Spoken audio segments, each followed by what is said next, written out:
arrived at Oshkosh Area Humane Society as a stray with no information. He was scared and anxious, and he had some behavior challenges that we had to invest a lot of time and resources to help improve.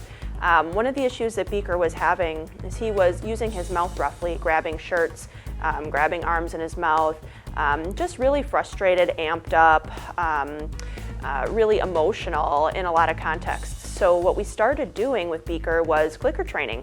We started clicking and treating every time he made a decision that we liked to give him lots of information about what habits we wanted him to form. He learned how to play with people in a polite way. He learned to take toys when they're offered, to drop toys when somebody asks for the toy back. And slowly but surely, he became this really awesome dog. We saw all of this potential in Beaker and knew that he was worth the investment of time and energy. We do it because we care about animals like Beaker. So as far as Beaker having all those different kinds of challenges, it doesn't make him any less of a dog. I always like to think that there's somebody for everybody. I met Beaker, and he was an interesting character from day one. Carrie had already done a lot of work with him where he wasn't muzzled when I first met him or anything. I hadn't really thought about adopting another dog. Two wasn't on my radar, but after numerous play dates with Buddha and Beaker, and seeing how well Buddha put up with some of Beaker's face biting and humping antics, yeah, I wasn't looking for it, but Beaker came home with us, and we haven't looked back yet. Both of them stay in bed with me all night. When they get up in the morning, they both want to wag tails and smell my face, and it's I wouldn't have it any other way. I'm really passionate as our behavior department manager in using positive reinforcement-based training with our animals. Our animals are already experiencing fear and distress. They're homeless, they're in a shelter, they're in a facility setting that is chaotic. So we really spend a lot of time training our volunteers, training our adopters, training our staff how to teach animals to offer behaviors that are desirable.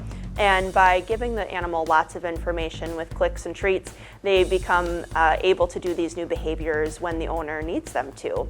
I was not fully aware of the amount of amazing work that the people do here and some of the very focused training that, like Beaker, if he hadn't worked with people like Carrie and the rest of the staff here, there's no way that dog would have been able to go back into society or whatever. He was, I mean, we joke, but he was an alligator, a wind-up alligator toy. Like, the guy was, pretty bad. And like, from Carrie bringing me in and telling me, here's his issues and here's how far we've gotten with them.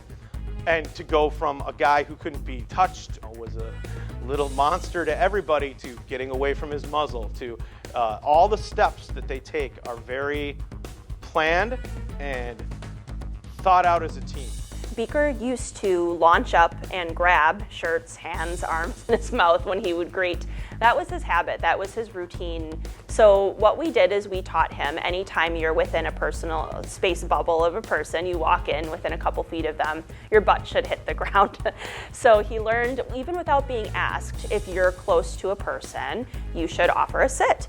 And we made that pay off really handsomely for Beaker. Beaker earned lots of treats. He earned opportunity for touch. He earned access to toys just by putting his butt on the ground. And we make the wrong choice difficult. So in the early stages of training Beaker, we would have multiple people work with him, holding multiple leashes. So he wasn't able to actually leap up off of the ground and jump at a person because we had safety and training tools in place. Then as those skills get built, we gradually expose him to more and more of the types of situations that would have in the past produced that jumping and mouthing behavior, and we keep paying him handsomely for the behavior that we want.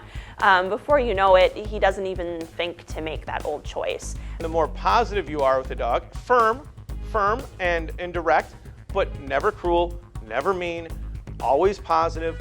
Yelling at a dog does nothing but upset you and the dog. If you can find a way to redirect that behavior and replace it with something positive, whatever motivates that dog, whether it be a toy or a treat or a walk or a pet or whatever it is. So using positive reinforcement to train animals, it isn't difficult to do. It's about knowing what needs to be done and making it a part of your everyday life with that animal. So the science behind what we're doing to help change behavior here is simple. It's the application of that science that takes thoughtful planning and dedication and patience. And that's what we're all about here at Oshkosh Area Humane Society is we've incorporated this science into our view of interacting with animals and our way of being with them in the world. That we're always trying to be their teacher and look for those teachable moments so that an animal can practice what we want them to practice in the rest of their life. This is a choice that we made to be different on purpose. We did make the decision to do positive reinforcement, fear-free. We did make the difference to look at animals individually and give them what they need. And it's something all shelters can do. You know, and it starts at the top, it really does. I mean, you want to, as a leader, you want to be that shelter that really is working on behalf of the animals and then the people in your community. I couldn't give up Beaker for anything now. He's become such a lovable little crazy pooch, and he's got the best ears in the universe, and I want to start getting him on some agility and really seeing what his brain can do now that he's in a comfortable, happy home, and I just love walking down the street and everyone's saying, look at those dogs, they're so beautiful, and can I pet them? And of course you can pet them. We have a lot of things in place to make sure that, you know, what we're doing for these animals is going to work on the outside. And so I see somebody like Beaker and I rejoice in the fact that he got that opportunity. And even despite all the ups and downs, I mean, the fact that he got a home now and he's loving it and he's so happy. I think they all deserve that. I really do.